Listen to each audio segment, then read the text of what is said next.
Imagine a scenario where the life you've built feels like a dream. Luxury vacations in the Hamptons, high-end internships, and a partner who seems to have the world at her feet, only for it to transform into a nightmare the moment you look behind the curtain. This is the chilling reality for a 21-year-old student who discovered that her perfect girlfriend wasn't just successful, she was a predator of dignity.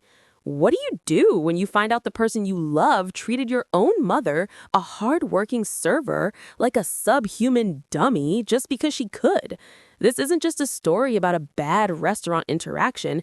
It's a terrifying exploration of the great power imbalance. And the moment a daughter realizes that her privileged life was bought with her mother's humiliation. The toxicity of this relationship began with a lunch shift. The girlfriend, oblivious to the fact that the woman rattling off the daily specials was her partner's mother, decided to put on a show of unadulterated classism. She didn't just ignore her, she actively devalued her, snapping her fingers as if she were summoning a stray dog and bragging that her wallet was worth more than the server's monthly salary.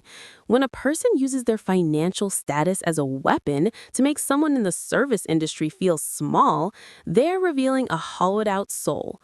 True wealth never needs to announce itself by stepping on the necks of those it deems lesser. But the betrayal didn't stop at the restaurant doors. When the truth came out, the girlfriend didn't offer a shred of remorse. Instead, she initiated a masterclass in psychological warfare. She denied the events, blamed the daughter for being immature, and then staged a disappearing act involving thousands of dollars in booze and hotel tabs to prove her dominance. The most calculated move was her counterattack. She didn't just ignore the mother, she got her fired.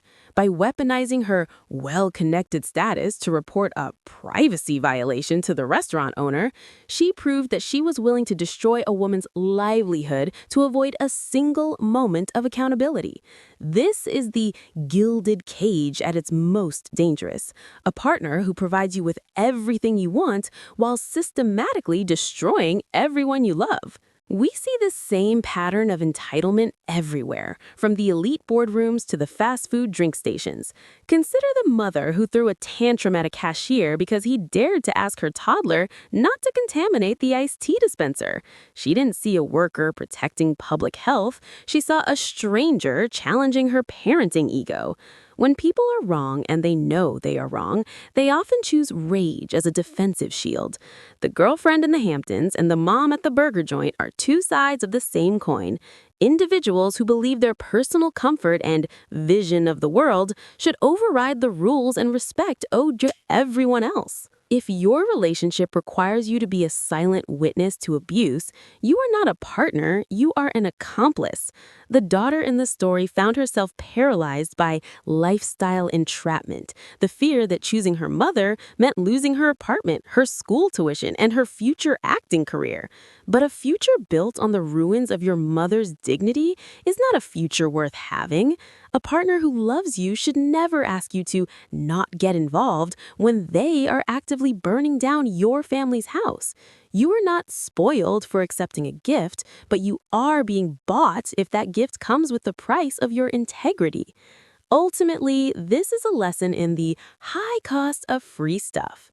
No designer totes or high-status internship is worth the psychological toll of living with a narcissist who views the world as a transaction. When someone shows you who they are, especially when they think no one is watching, believe them the first time.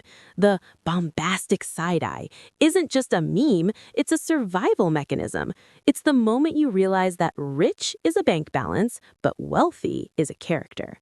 Sometimes the most mature thing you can do is pack your bags, leave the Hamptons, and go back to a roommate-filled apartment where you can look at yourself in the mirror without feeling like a stranger.